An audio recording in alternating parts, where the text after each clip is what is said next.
The memory painter, an Alzheimer's triumph. Mr. Liang used to say, "A painting is a memory that refuses to fade." Ironically, it was his memories that began to slip away, like mist from morning rooftops in his quiet village in Yunnan, China. Once a celebrated portrait artist known for capturing souls as much as faces, Mr. Liang now sometimes forgot the names of his grandchildren. He'd pour tea into a bowl and set his paintbrush in the sugar jar. Doctors called it early-onset Alzheimer's. He called it the thinning of time. But while words fled and names tangled, one thing remained: his need to paint. Chapter 1. Faces from the Fog. Each morning, Mr. Liang sat by the window where golden light pooled across the floor, setting up his easel with ritual precision. He would dip his brush in ochre, rose, indigo, and begin. But the portraits he painted were no longer of his family or neighbors.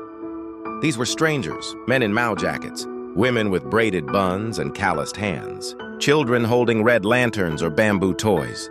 At first, his daughter May thought he was simply confused, painting fictional people from jumbled dreams. Until one day she looked closely at the painting of a stern, regal woman with silver hair and crescent moon earrings. "That's Nai Nai," she whispered. "My grandmother." Mr. Liang didn't look up. "She always smelled like jasmine soap." May froze. Her grandmother had died before she was born. Chapter 2. The gallery of memory words spread. Mr. Liang painted with unstoppable energy, portraits appearing one after another like ghosts rising from silence. A young boy with a crooked smile, a woman in a kipao leaning against a willow tree, a man playing a bamboo flute by lantern light.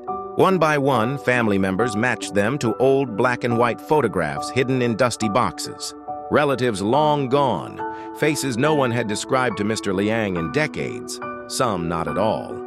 Yet he painted them with breathtaking accuracy, not just their likeness, but the essence of who they had been, their sorrow, strength, stubborn joy, all captured in vivid color even as the present crumbled in his mind.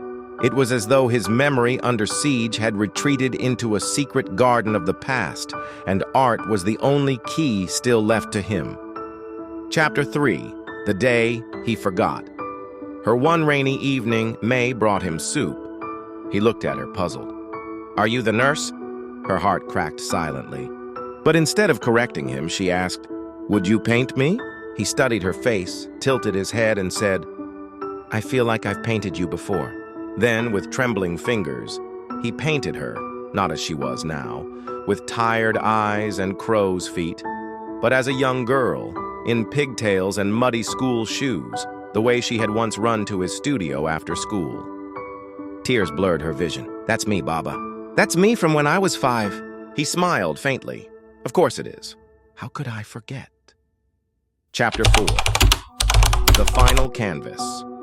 As the months passed, his speech faded, and eventually so did the brush strokes. His last painting was unfinished, just the outline of 2 hands holding each other, one old, one young. He didn't title it.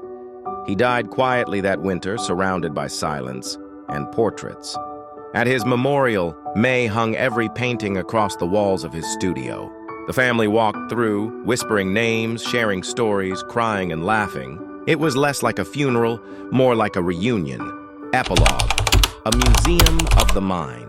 Years later, May turned the studio into a community art center for dementia patients and their families.